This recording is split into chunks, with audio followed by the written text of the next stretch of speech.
Hello students, आज की class में हम पढ़ेंगे क्लास 12 की बुक रेनबो से lesson number 6 on reading in lesson 2 literature. ये लेसन जो है लेफ्केडियो हर्न के द्वारा लिखा गया लेसन है, जो कि एक्चुअल में रीडिंग जो है वो क्या होती है, किस प्रकार से हमें अध्ययन करना चाहिए और लिटरेचर के संदर्भ के अंदर जो पढ़ना है वो क्या होता है, किस प्रकार से हमें पढ़ना चाहिए गहराई से। जिस प्रकार से हम अदर मैथमेटिकल और साइंटिफिक बुक्स को पढ़ते हैं उतनी गहराई से हमें लेखक कहता है कि साहित्य की किताबों को भी उतनी ही गहराई से पढ़ा जाना चाहिए। तो ये लेसन रीडिंग के संदर्भ में हमारे लिए काफ़ी इम्पोर्टेंट है, तो इसको काफ़ी ध्यान से हम पढ़ेंगे। लेसन की स्टार्टिंग से ही लेफ्केडियो हर्न जो वो कहते हैं कि very few person know how to read. बहुत ही कम लोग जो है वो जानते हैं कि किस प्रकार से अध्ययन किया जाए। Considerable experience with literature is needed before test and discriminations can be possibly be acquired, and without these it is almost impossible to learn how to read. लेकिन कहते हैं सब पढ़ते तो लगभग एवरेज में सभी पर्सन्स जो है वो स्टडी करते हैं, लेकिन बहुत ही कम लोग हैं वो जानते हैं कि किस प्रकार से अध्ययन जो वो किया जाता है। कंसीडरेबल मीन्स होता है ठीक ठाक, उचित मात्रा के अंदर जो है एक्सपीरियंस होना चाहिए पढ़ने का, और साहित्य के साथ में कंसीडरेबल एक्सपीरियंस जो वो होना चाहिए, वो नीडेड है before taste and discrimination can possibly acquired. इससे पहले कि हम लोग परख कर सकें, टेस्ट कर सकें। टेस्ट मीन्स होता है परख करना, परख कर सकें, और डिस्क्रिमिनेशन मतलब होता है किसी चीज़ के अंदर विभेद करना, अलग अलग बता देना कि ये चीज़ अच्छी है, और ये डिस्क्रिमिनेशन मतलब भेदभाव कर देना। एंड पॉसिबली भी अक्वायर्ड, और संभवतः ये चीज़ें जो है अक्वायर्ड हमारे को कर लेनी चाहिए। एंड विदाउट दिस, और इन सब चीज़ों के बिना it is almost impossible to learn how to read. लगभग ये इम्पॉसिबल है हमारे लिए ये जान पाना कि किस प्रकार से रीड किया जाता है।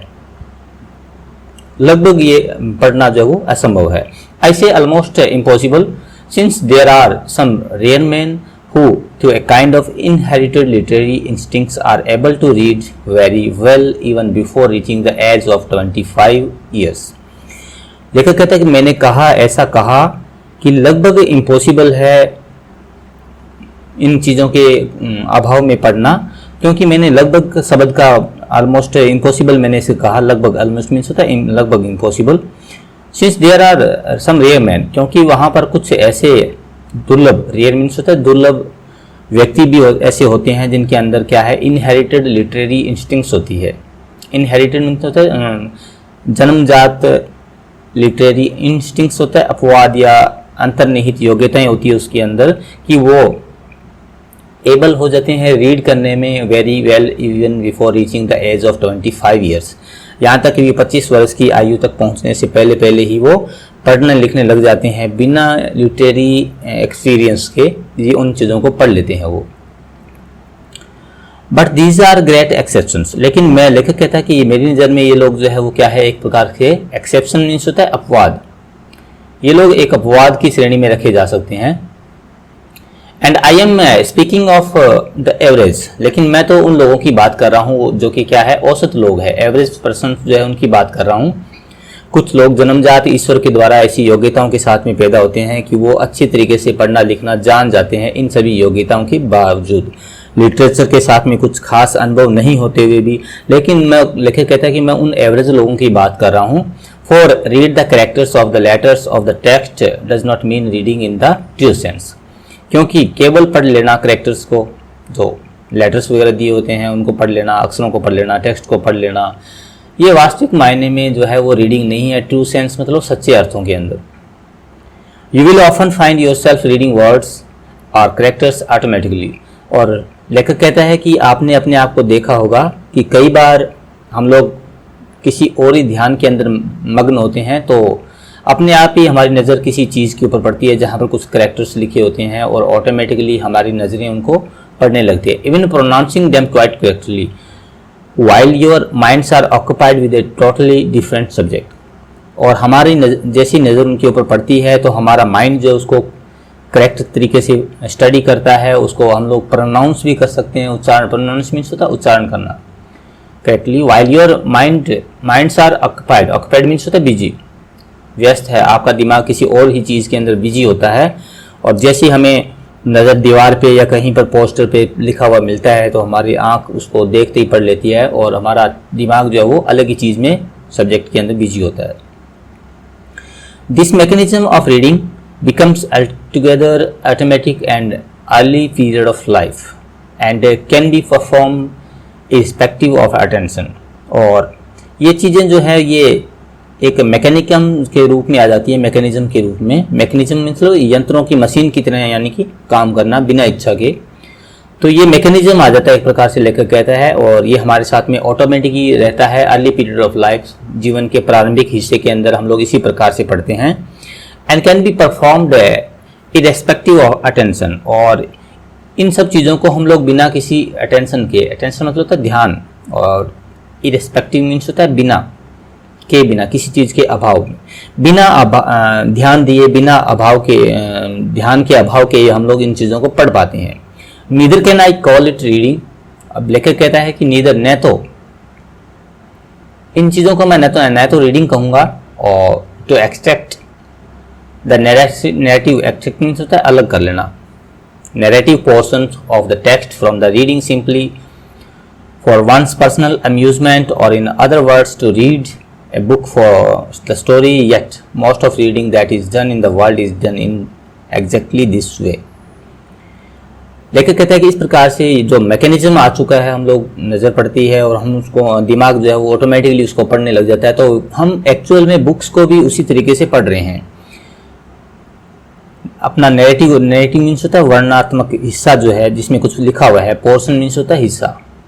किताब का वो हिस्सा जहाँ कुछ वर्णन किया हुआ है, कुछ लिखा हुआ है, उन चीज़ों को, टेक्स्ट को पढ़ते हैं। और rest simply for one's personal amusement, और इसको पर्सनल व्यक्तिगत अम्यूजमेंट के लिए, आनंद के लिए हम लोग पढ़ते हैं। On the other hand words, दूसरे शब्दों में अगर मैं कहूँ to read a book for the story, और कहानी की किताबों को हम लोग पढ़ते हैं। Yet for the reading the that is done in the world is done in this way. Exactly ठीक ऐसी तरीके से वर्ल्ड के अंदर आजकल रीडिंग जो है वो इसी प्रकार से हो रही है। जो रीडिंग का तरीका जो वो इस प्रकार से आ गया है कि जो लोग अम्यूजमेंट के लिए ही पढ़ते हैं, केवल मनोरंजन के लिए। Thousand and thousand of books are bought every year,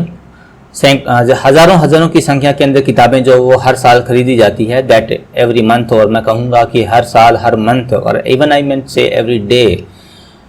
by people who do not read at all. लोग, उन लोगों के द्वारा ये पुस्तकें खरीद ली जाती है जो केवल दिखावा करते हैं, केवल अध्ययन करते ही नहीं है। Then only think that the read, और वे लोग ऐसा सोचते हैं कि वो किताबों को खरीद रहे हैं, उनमें से उनकी सरसरी नज़र जो है उनमें से जाती है और वो उनको पढ़ा हुआ समझ लेते हैं। दे बाय बुक्स टू दस अम्यूज देमसेल्फ, वो केवल किताबों को खरीदने का उनका उद्देश्य होता है अम्यूज करना। अम्यूज मीन्स होता है आनंद। To kill the time, time pass करने के लिए लोग कहते हैं कि अध्ययन करते हैं, एज दे कॉल इट, क्योंकि उसको ऐसे ही कहते हैं। इन 1 और 2, 1 या 2 घंटे के अंदर, eyes have passed over the pages and there is left in their minute a vague idea or two about what they have been looking at, and this they really believe is reading। लगभग किताब खरीदने के 1 या 2 घंटे के बाद, लेखक कहता है 1 या 2 घंटे के अंदर ही वो पूरी बुक जो है उसको खंगाल लेते हैं, उसके सारे पन्नों को पलट के देख लेते हैं। और passed over all the pages and there is left in their mind, और उस किताब के बारे में, उसके मैटर के बारे में उनके माइंड के अंदर जो है वो एक वेग आइडिया रह जाता है। वेग मीन्स होता है धुंधला, अस्पष्ट या धुंधला सा विचार रह जाता है कि मैंने वो किताब पढ़ी है। उसके बाद में उस किताब के बारे में और उसके अंदर लिखे हुए नेगेटिव पोर्शन के बारे में और वो कुछ भी नहीं बता पाते हैं। They have been looking it and this they really believe is reading, और इसे ही वो कहते हैं कि हम लोग अध्ययन कर रहे हैं। Nothing is more common than to be asked, और आजकल जो है वो ऐसा कॉमन हो गया है कहते हुए हम लोग देखते हैं, और किसी को पूछते हैं, आस्क करते हैं, तो वो बताता है कि have you read such book, कि भाई तुमने वो फला नाम लेकर बताते हैं कि वो क्या, भाई तुमने वो किताब पढ़ी है क्या। और हियर टू समबडी से I have read such books. आजकल हर व्यक्ति या तो ये कहता हुआ, लेखक कहता है कि या तो ये कहते हुए पाया जाता है कि क्या तुमने वो किताब पढ़ी है क्या, और या ये बताते हुए पाया जाता है कि मैंने ये किताबें पढ़ी हुई है। उन किताबों के नाम के बताते हुए कहते हैं कि मैंने वो फला किताब पढ़ी हुई है। But these person do not speak seriously. लेखक कहता है कि ये लोग इस प्रकार से जो कहते हैं कि मैंने वो किताब पढ़ी है, क्या तुमने ये किताब पढ़ी है, इस तरह की जो बातें करते हैं वो लोग सीरियसली नहीं बोलते हैं। Out of 1000 person who say I have read this और I have read that, उन हजारों व्यक्तियों के अंदर से जो कि ऐसा कहते हुए पाए जाते हैं कि मैंने ये किताब पढ़ी है, वो किताब पढ़ी है, उन व्यक्तियों में से लेखक कहता है there is not one perhaps, शायद आपको एक व्यक्ति भी ऐसा नहीं मिलेगा, परहैप्स मीन्स होता है शायद, who is able to express an opinion, जो कि एक ओपिनियन दे सके, एक विचारधारा प्रस्तुत कर सके। ओपिनियन मीन्स अपने विचार, अपनी विचारधारा। वर्थ हियरिंग, जो सुनने में क्या लगे, अच्छी लगे, बिल्कुल वर्थ हियरिंग, सुनने में अच्छी लगने वाली विचारधारा। About what he has been reading, और उस चीज़ के बारे में जिनके बारे में वो रीडिंग कर रहा है। Many and many times I hear students से about they have read certain books but if I ask them some questions regarding the books. कई बार मैं लेखक कहता है कि मैं स्टूडेंट्स को ऐसा कहते हुए सुनता हूँ कि उन्होंने सर्टेन मीन्स होता है विशेष, कोई विशेष किताब की बात करते हुए सुनता हूँ कि मैंने वो किताब पढ़ी हुई है, लेकिन अगर मैं उनसे कुछ क्वेश्चंस करता हूँ उस किताब के बारे में, रिगार्डिंग मीन्स होता है रिलेटेड, संबंधित, I find that they are not able to make any answers, तब मैं पाऊंगा कि उनके पास में कोई खास उत्तर नहीं होते हैं देने के लिए, और at best they will only repeat something that have somebody else has said about what they think that they have been reading, और या तो वो केवल कुछ बता ही नहीं पाएंगे, और ज़्यादा से ज़्यादा वो बता पाएंगे तो वो यही बता पाएंगे कि वो रिपीट करेंगे, दोहराएंगे कुछ ऐसी बातों को जो कि या तो उन्होंने कहीं पर somebody else किसी दूसरे को कहते हुए सुना है उस किताब के बारे में, या उनके बारे में जो थोड़ा कुछ थिंकिंग करते हैं, सोचते हैं उनके बारे में, तो वो बताएंगे। But this is not peculiar to students, लेकिन मैं इन चीज़ों को केवल खास तौर पर विद्यार्थियों से ही नहीं जोड़ देना चाहता हूँ। लेखक कहता है कि मैं आम तौर पर सभी लोगों की बात कर रहा हूँ जो कि पढ़ने की बारे में अध्ययन करते हैं, एक स्टडी करते हैं, रीडिंग करने के शौकीन हैं, उन सब लोगों की बात कर रहा हूँ। लेखक कहता है but this is not a peculiar, peculiar means होता है विशेष रूप से, स्टूडेंट्स के बारे में नहीं है। It is in all countries the way that great public devote books, और इसी प्रकार से सभी प्रकार की समाज में, जनता में और सभी कंट्रीज में ऐसा हो रहा है कि लोग जो है बिना किसी चीज़ के, बिना भावों को समझे, डेवोन मीन्स होता है भावों को समझना, बिना भावों को, किसी बुक के भावों को समझे बिना ही उसके अध्ययन को करते हैं और उसके बारे में एक निश्चित अवधारणा का विकास कर लेते हैं, बिना उसको पढ़े, बिना किसी गहराई से अध्ययन किए। I would say that the difference between the great civic critics, मैं ऐसा कहना चाहूँगा कि एक अंतर जो है सामान्य लोगों के बीच में और एक महान आलोचक जो है, क्रिटिक जो है, क्रिटिक मीन्स होता है आलोचक, and the common person is chiefly that, chiefly means मुख्यतः, एक महान आलोचक और एक सामान्य आदमी के बीच में जो अंतर है वो ये है कि ग्रेट क्रिटिक जो है वो जानता है कि किस प्रकार से रीड किया जाए, and that the common man does not, और एक जो कॉमन पर्सन है वो इस बातों को नहीं समझता है, महत्व को नहीं जानता है कि अध्ययन जो वो किस प्रकार से किया जाए। No man is really able to read a book who is not able to express any original opinion regarding the content of a book. No man is really able to read, ऐसा व्यक्ति, ऐसा प्रत्येक व्यक्ति जो वास्तव में नहीं जानता है, किसी किताब को पढ़ना नहीं जानता है, जो कि क्या नहीं कर पाता है, एक्सप्रेस नहीं कर पाएगा। एक्सप्रेस मीन्स होता है व्यक्त करना, अपना ओरिजिनल ओपिनियन, अपना वास्तविक जो दृष्टिकोण है, ओपिनियन है, ओपिनियन मीन्स दृष्टिकोण, उस किताब के कंटेंट के बारे में जब वो दृष्टिकोण नहीं दे पाता है कि मैंने किताब लिखी है और इस कंटेंट के अंदर ये बातें मेरे को अच्छी लगी है और इसके अंदर ये चीज़ें और होनी चाहिए, तो इस प्रकार के ओपिनियंस जो ओरिजिनल ओपिनियन जो व्यक्ति नहीं दे पाता है, तो एक्चुअल में वो उस बुक को न तो रीड करता है और न ही वो रीड करने के लिए योग्य है। नेक्स्ट पैराग्राफ के अंदर, no doubt you will think that the statement of case confuse reading with study. इसमें कोई संदेह नहीं है कि आप लोग कहेंगे कि मेरी ये स्टेटमेंट जो है क्या कर रही है, केस कंफ्यूज कर रही है रीडिंग को स्टडी के साथ में। यू माइट से कि रीडिंग और स्टडी जो है वो दो अलग अलग विषय हो गए हैं। आप ऐसा सोचेंगे कि हाँ मैं इसी चीज़ों की बात कर रहा हूँ। लेखक कहता है कि मेरा स्टेटमेंट जो है वो कंफ्यूज कर रहा है, भ्रमित कर रहा है आप लोगों को कि रीडिंग जो है और स्टडी जो है वो अलग अलग है क्या। You might say when we read history or philosophy or science, then we do read very thoroughly. आप अवश्य ही इन चीज़ों को बारे में सोचेंगे कि जब कभी भी हम हिस्ट्री की बुक पढ़ते हैं या फिलोसफी मतलब दर्शन शास्त्र की किताब पढ़ते हैं या साइंस की बुक पढ़ते हैं, तब हम लोग वेरी थॉरोली मीन्स गहराई से पढ़ते हैं। स्टडिंग ऑल द मीनिंग, सभी अर्थों को समझते हैं। बीरिंग मीन्स होता है धारण कर लेना, अपने दिमाग के अंदर मस्तिष्क में उन चीज़ों को धारण करते हैं टेक्स्ट को। Slowly and thinking about it, और इसके बारे में हम सोचते हैं। दिस इज हार्ड स्टडी, और इस चीज़ को हम लोग कहेंगे तो वो क्या कहेंगे, hard study. But when we read a story और ए पोइम, लेकिन जब हम कभी एक स्टोरी को, एक पोइम को पढ़ते हैं आउट ऑफ क्लास आवर, अपने क्लास आवर के बाद में, वी रीड फॉर अम्यूजमेंट, कक्ष के बाहर या सिलेबस से बाहर की किताबों को जब हम लोग पढ़ते हैं तो हम लोग अध्ययन करते हैं केवल अम्यूजमेंट के लिए। अम्यूजमेंट मीन्स होता है आनंद,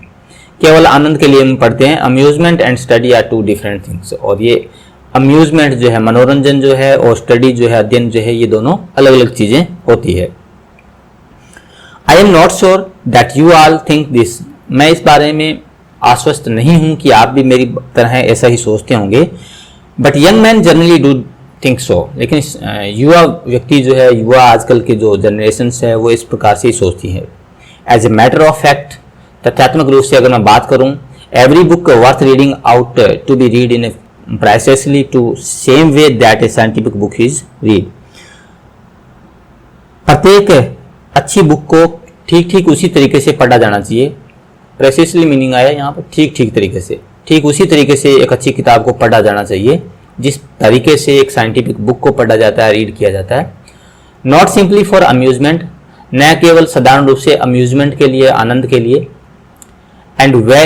every book worth reading should have the same amount of value, और प्रत्येक जो पुस्तक है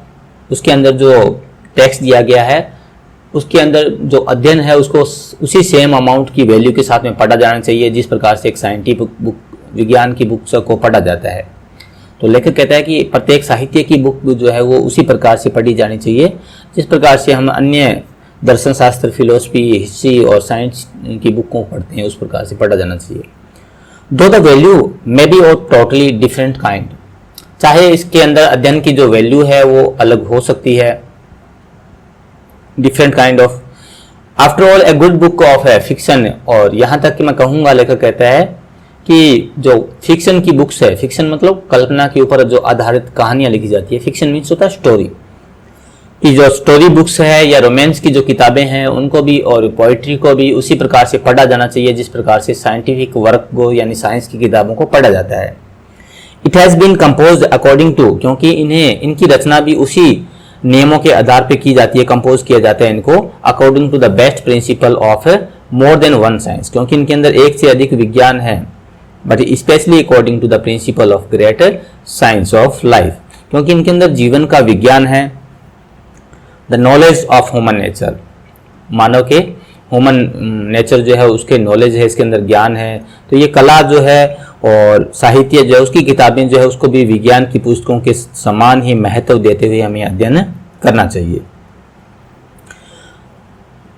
अब अध्ययन करने वाले व्यक्ति जो है उसके बारे में लेखक जो अपने विचार देता है कि एक स्कॉलर जो है उसको अध्ययन करते समय अपने दिमाग के अंदर किन किन चीज़ों को ध्यान में रखना चाहिए। The first thing which a scholar should bear in his mind, bear means होता है धारण करना। पहली चीज जो एक स्कॉलर को, स्कॉलर मीन्स होता है विद्वान, एक विद्वान को अपने दिमाग के अंदर जो पहली चीज धारण करनी चाहिए वो ये है कि एक बुक जो है ought not be read for mere amusement, mere means केवल मात्र। सबसे पहली चीज जो एक अध्ययनकर्ता को अपने दिमाग में रखनी चाहिए वो ये रखनी चाहिए कि किसी भी पुस्तक को, चाहे वो एक स्टोरी बुक है, चाहे पोइम की बुक है, तो उन चीज़ों को कभी भी अम्यूजमेंट के लिए, मनोरंजन के लिए हमें नहीं पढ़ना चाहिए, क्योंकि उनके अंदर भी जीवन की विज्ञान है, साइंस जो है, लाइफ, ह्यूमन नेचर की वो इन्वॉल्व है उनके अंदर। Half educated person read for amusement, अर्ध शिक्षित लोग जो है, लेखक कहता है यहाँ पर कि दो तरह के लोग हैं, एक हाफ एजुकेटेड पर्सन है और एक जो वेल एजुकेटेड पर्सन जो है, उनमें अंतर हमें को पता होना चाहिए कि हाफ एजुकेटेड पर्सन जो है वो क्या अम्यूजमेंट के लिए पढ़ते हैं and are not to be blamed for it, और उनको इन चीज के लिए ब्लेम नहीं कर सकते हम लोग। They are incapable of appreciating the deeper qualities that belong a really great literature, क्योंकि वो इसके लिए इनकेपेबल है, इनकेपेबल मीन्स होता है असक्षम है। अर्ध शिक्षित या अर्ध ज्ञानी लोग जो है उनके अंदर इतनी सक्षमताएं नहीं होती है कि वो अप्रिशिएट कर पाए। अप्रिशिएट मीन्स होता है प्रशंसा करना और समझ लेना, किसी भी चीज़ को समझकर प्रशंसा करना, कि वो समझ पाए, प्रशंसा कर पाए। जो डीपर क्वालिटीज़ है, गहन गुणवत्ताएं जो है, जो कि बिलोंग करती है रियली ग्रेट लिटरेचर की, तो उन चीज़ों को वो समझ नहीं पाते हैं, क्योंकि एक उच्च लेवल का साहित्य जो है उनकी बुद्धि से ऊपर होता है। परंतु एक यंग मैन जो है वो has pass through a course of university training, जिन्होंने यूनिवर्सिटी के अंदर अध्ययन किया है, यानी बीए या एमए किया हुआ है, ग्रेजुएशन या पोस्ट ग्रेजुएशन उन्होंने किया हुआ है, और उन्हें अपने आप को डिसिप्लिन करना चाहिए, अनुशासन में बांध लेना चाहिए एट अर्ली डे, प्रारंभ के दिनों के अंदर ही अध्ययन के, never to read mere amusement, और उन्हें कभी भी अम्यूजमेंट के लिए नहीं पढ़ना चाहिए। लेकिन कहते हैं कि हाफ एजुकेटेड पर्सन जो है वो कहानियां पढ़ते हैं और टाइम पास करते हैं, टाइम पास के लिए स्टोरीज पढ़ते हैं और उनके लिए केवल मनोरंजन का माध्यम होता है ये। लेकिन वेल एजुकेटेड पर्सन जो है जिन्होंने यूनिवर्सिटी ट्रेनिंग्स वगैरह में से गुजरे हैं, तो उन लोगों के लिए ये अध्ययन जो है वो समथिंग डिफरेंट होना चाहिए। And once the habit of discipline, और एक बार अगर हम लोग इस प्रकार के डिसिप्लिन की आदत बना देंगे, अपने फॉर्म कर लेंगे अपने अंदर, he will find it impossible to read mere amusement, वो अपने आप को हमेशा मुश्किल पाएगा कि वो मियर मीन्स होता है केवल मात्र अम्यूजमेंट के लिए पढ़ना, किसी भी बुक को या किसी स्टोरी को, किसी पोइम को पढ़ना, अपने आप को अम्यूजमेंट के लिए पढ़ना इम्पॉसिबल पाएगा, वो पढ़ ही नहीं पाएगा। He will then impatiently throw down, impatiently मतलब होता है बिना वेट किए, अधीरता से, यानी कि बिना देरी किए वो फेंक देगा इस प्रकार की किताब को, from which he can't obtain intellectual food, ऐसी पुस्तकें जिनमें से वो obtain नहीं कर पाएगा। obtain मीन्स होता है अर्जित करना या प्राप्त करना, intellectual मीन्स होता है आध्यात्मिक भोजन, आत्मा की खुराक यानी ज्ञान, intellectual food। तो ऐसी पुस्तकें जिनमें वास्तव में नॉलेज नहीं है, जो बेकार है या जिनमें अच्छा साहित्य लिखा हुआ नहीं है, तो उन प्रकार की पुस्तकों को वो देखते ही फेंक देगा। Any book which does not make an appeal to the higher emotion, ऐसी पुस्तकें जो अपील नहीं करती है, आकर्षित नहीं करती है उसके हायर इमोशन को और इसकी इंटेलेक्ट को, बुद्धि को, तो वो उनको देखते ही फेंक देगा। But on the other hand, परंतु दूसरी तरफ अगर हम लोग बात करें, the habit of reading for amusement becomes with thousand of people, लेकिन आजकल के समय के अंदर दूसरी तरफ हम बात करें, एक अच्छे अध्ययनकर्ता की बात उसने बताई ऊपर, तो उसके बाद लेखक कहता है कि अब दूसरी तरफ हम बात करें कि आजकल लोगों के अंदर एक प्रकार की हैबिट जो है उसका विकास होता जा रहा है, और वो हैबिट है रीडिंग अम्यूजमेंट के लिए पढ़ने की, आनंद के लिए पढ़ने की आदत जो है वो लोगों के अंदर, थाउजेंड ऑफ पीपल के अंदर बन रही है। Same kind of habit as wine drinking, opium smoking, and it's like a narcotic, something that helps to pass the time, something that keeps us a perpetual condition of dreaming, something that exactly result in destroying all capacity of thought, giving exercise only the surface part of mind and leaving the deeper springs of feeling and higher faculties of perception employed।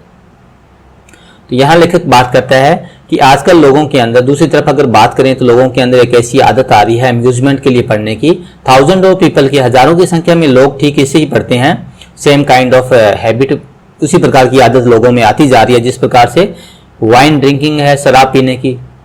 आदत लोगों में विकास हो जाती है, या opium smoking, opium means होते अफीम, अफीम का सेवन करना, स्मोकिंग करना बीड़ी सिगरेट के अंदर डाल करके, और दूसरी प्रकार की नार्कोटिक जो है, नार्कोटिक होती है नशीली दवाइयाँ, दूसरी नशीली दवाओं का या अफीम पोस्ट वगैरह का सेवन करना, something that helps to pass time. तो ये चीज़ें जो कि जिस प्रकार से ये अफीम, शराब या मद्यपान सेवन करने से लोग टाइम पास करते हैं और एक अलग ही नशे की अवस्था में पड़े रहते हैं, तो लेखक कहता है कि अध्ययन की भी ऐसी ही हैबिट्स लोगों के अंदर विकसित होती जा रही है, और ये चीज़ें जो है कुछ समय के लिए, कुछ समय के लिए जो है वो आदमियों को परपेचुअल कंडीशन के अंदर रखती है। परपेचुअल मीन्स होता है निरंतर या लगातार। निरंतर लोगों के अंदर ऐसी कैपेसिटी आ जाती है कि वो अपने आप को एक ड्रीमिंग पोजीशन में पाते हैं, सपने की दुनिया में पाते हैं, और something that eventually result in destroying, और ऐसी चीज़ें जो कि अंततः, इवेंचुअली मीन्स अंततः डिस्ट्रॉय कर देती है, नष्ट कर देती है सारी कैपेसिटी जो है थॉट करने की, सोचने की, गिविंग एक्सरसाइज, और ये अध्ययन जो मनोरंजन के लिए अध्ययन करने की जो कला हैबिट आ जाती है उन लोगों के अंदर, तो ये exercise only surface part of mind, उनके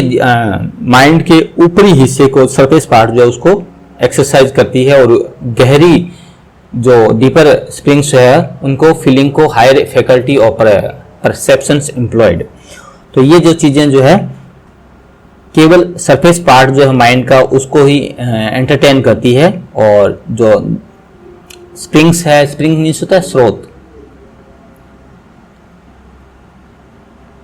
जो स्रोत है फैकल्टीज के, शक्ति या क्षमता के,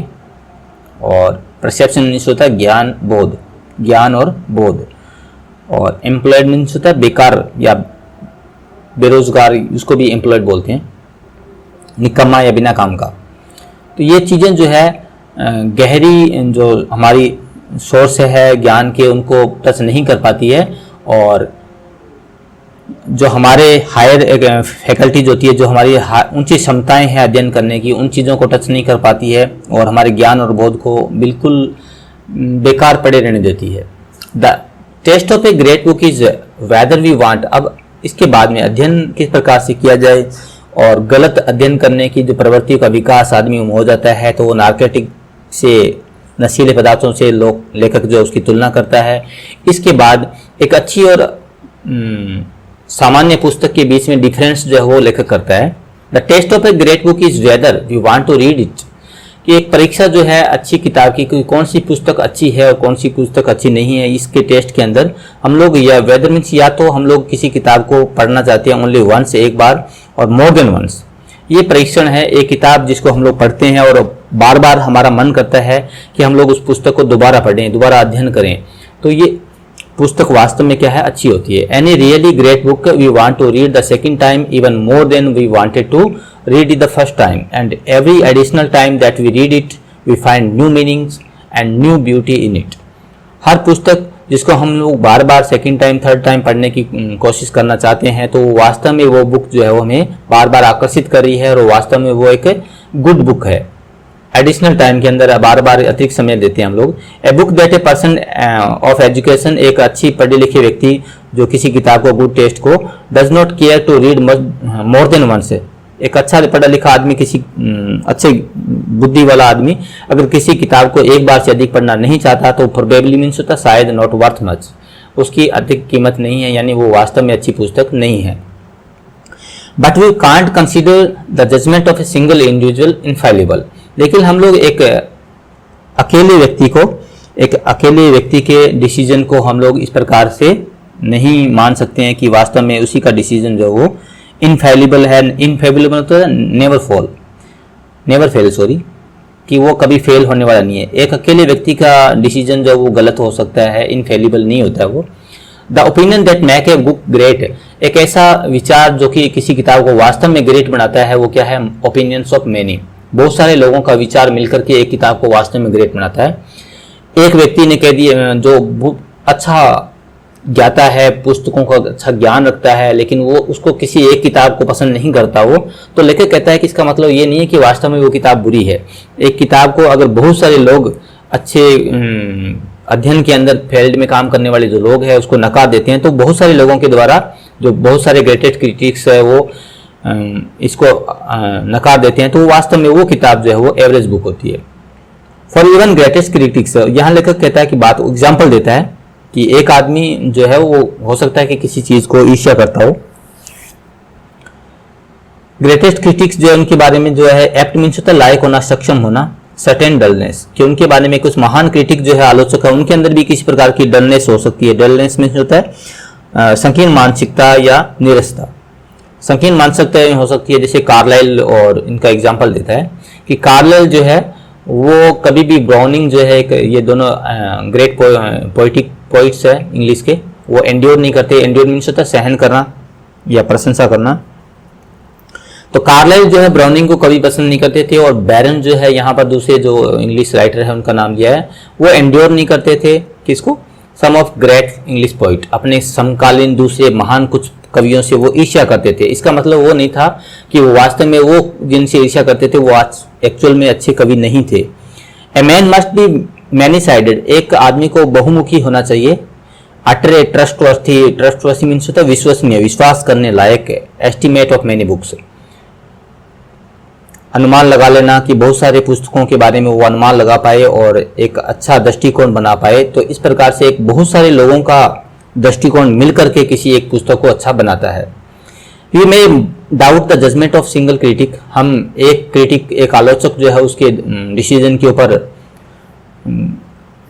डाउट कर सकते हैं, but there is no doubt possible in regarded to judgement of generation. Generation means होता है पीढ़ियों से, पीढ़ी दर पीढ़ी किसी किताब के बारे में एक धारणा का विकास जब हो जाता है तो उसको हम लोग चैलेंज नहीं कर पाते हैं, क्योंकि वास्तव में वो उस किताब के बारे में अच्छी क्वालिटीज जो है उसके बारे में अच्छी राय बनाती हैं। Even if we can't at once perceives anything good in book है, कई बार हम लोग परसीव नहीं करते, प्राप्त नहीं करते कुछ पहली रीडिंग के अंदर, किसी किताब के अंदर ये बात नहीं, जरूरी नहीं है कि हम लोगों को एक पुस्तक के अंदर पहली बार में ही कुछ अच्छा मिल जाए। विच हैज बीन एडमायर्ड, जिसको प्रशंसा करने के लायक पाए हम लोग, प्रेज करने के, for 100 of years. We may be sure that by studying it carefully, इसको बार बार पढ़ने में, स्टडी करने में सावधानी से, we shall at least be able to feel the reason of admiration, तब हमें उनके अंदर कारण मिलेंगे एडमायरेशन की, लोग उसको प्रशंसा क्यों करते हैं। पहली बार में हो सकता है कि कोई बुक हमारे को सामान्य लगे। The best of the libraries for a poor man would be library entirely composed by such great works only books which have passed the test of time.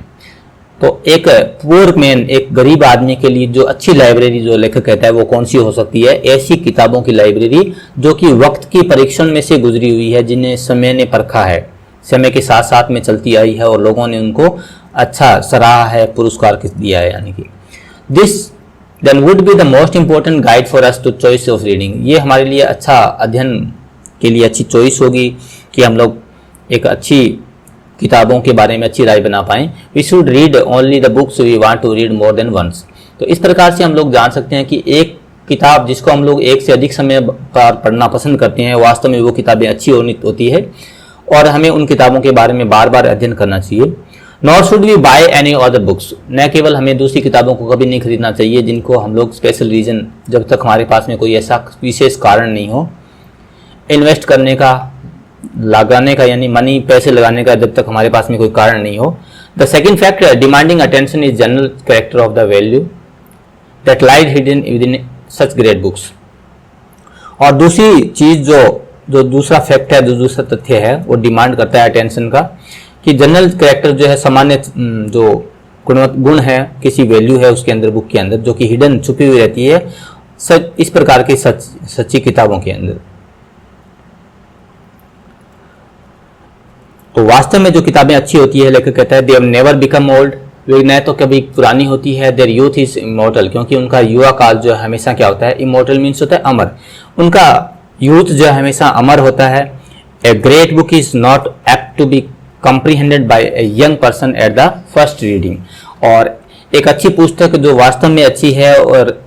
कुछ विशेष अपने अंदर गुणवत्ताएं रखती है, तो एक यूथ जो है, कम उम्र के जो लोग हैं, यूथ है, यंग पर्सन्स जो है, वो वास्तव में कभी उनको पहली बार में रीडिंग करने के अंदर अपने आप को सक्षम नहीं पाएंगे। यंग पर्सन जो है, सॉरी, उनको पहली बार में रीडिंग के अंदर नहीं पढ़ पाएंगे, ये लेखक ने कहा। एक्सेप्ट इन ए सुपरफिशियल वे, सुपरफिशियल मतलब होता है एक प्रकार की जिसे अंतर्निहित गुण है जो उन्होंने पाए हैं जन्मजात, तो किसी प्रकार की विशेष योग्यता अगर उनके पास में नहीं है तो अच्छी किताब को जो यूथ है उनको फर्स्ट रीडिंग के अंदर पढ़ना मुश्किल पाते हैं। ओनली द सरफेस, केवल सरफेस पार्ट जो है उसको पढ़ लेते हैं, या नैरेटिव पोर्शन जो है उनको ऑब्जर्व कर लेते हैं, अपने अंदर ग्रहण कर लेते हैं और उसको एंजॉय करते हैं। No young man can possibly see at first reading the qualities of great book. युवावस्था के अंदर किसी पुस्तक की, यहाँ पर लेकर कह रहा है कि जब हम लोग यंग होते हैं तो किसी पुस्तक के मतलब जो है, महत्व जो है वो हमारे लिए अलग हो सकते हैं, लेकिन जैसे जैसे समय हम लोग बिताते हैं, हमारी अवस्था बढ़ती है, तो किसी पुस्तक के बारे में हमारी विचारधाराएं और उसके अंदर लिखे हुए टेक्स्ट जो है उसके महत्व हमारे लिए बदलते रहते हैं। Remember that it has taken humanity, और इस बात को हमें याद रखना चाहिए कि मानवता को कई वर्ष लगे, केसेस के अंदर hundreds of years, find all they are in such a books, कि इस प्रकार की पुस्तकों के अंदर जो जितना भी ज्ञान भरा पड़ा है, कई बार मनुष्य को, मानवता को हजारों वर्ष लग जाते हैं, सैकड़ों वर्ष लग जाते हैं उन वास्तविक गुणों को पहचानने के अंदर। But according to man's experience in life, लेकिन एक मानव के जीवन के अंदर एक्चुअल एक्सपीरियंस है उसका, उसके अनुसार the text will unfold new meanings of to him. जैसे जैसे हम लोग टेक्स्ट को पढ़ेंगे तो नए नए अर्थ जो है, मीनिंग्स जो हमारे लिए खुलेंगे। The book that delighted us at in, ऐसी पुस्तकें जो डिलाइट करती थी हमारे को 18 वर्ष की उम्र के अंदर, वो हमारे लिए गुड बुक साबित होगी और डिलाइट करेगी हमारे को 25 की एज में भी। जब 18 वर्ष की हम उम्र में हमने किसी पुस्तक को पढ़ा, उसके अंदर हमें कुछ चीजें अच्छी लगी, तो वो 25 की ईयर की एज के अंदर भी हमारे को अच्छी लगेगी। And will be prove like a new book, और एक अच्छी पुस्तक साबित होगी हमारे लिए to the age of 35 of age, जब हम 33 वर्ष की हो जाएंगे। और 40 वर्ष की अवस्था के अंदर हम लोग उसको जब दोबारा पढ़ेंगे तो हमारे आश्चर्य होगा, वंडरिंग होगा, why we never saw how beautiful it was before. 40 वर्ष की अवस्था के अंदर जैसे हम उसी सेम पुस्तक को दोबारा पढ़ेंगे तो हमें आश्चर्य होगा कि इतनी सुंदरताएं इस पुस्तक के अंदर हमारे को पहले क्यों नहीं दिखाई दी, क्योंकि हमने इस किताब को पहले कई बार पढ़ा है। 50 वर्ष की अवस्था के अंदर और 60 वर्ष की एज के अंदर लेखक कहता है कि इसके अंदर लिखे हुए जो फैक्ट है वो रिपीट करेंगे, अपने आप को बार बार दोहराएंगे, और एक ग्रेट बुक ग्रोज, एक महान पुस्तक वास्तव में ठीक वैसे ही बढ़ती है जिस प्रकार से हमारा प्रोपोर्शन जो है, प्रोपोर्शन मीन्स होता है अनुपात, ठीक उसी अनुपात में अच्छी पुस्तकें बढ़ती जाती है। जिस प्रकार से हमारा रीडर्स का माइंड जो है वो डेवलप होता है, ठीक वैसे ही अच्छी किताबें जो है वो अपने माइंड के प्रोपोर्शन के अकॉर्डिंग उनके मीनिंग्स जो वो चेंज होते रहते हैं। तो ये लेक्वेडियो हर्न्स की लिखी हुई एक अच्छी टेक्स्ट है जिसके अंदर उन्होंने अध्ययन के बारे में हमारे को बताया कि किस प्रकार से हमारे को अध्ययन करना चाहिए। आज की वीडियो आपको कैसे लगी है, इस बारे में अपनी राय जो है वो कमेंट बॉक्स में अवश्य दें, और मिलते हैं नेक्स्ट वीडियो के अंदर। तब तक जय हिंद, वंदे मातरम।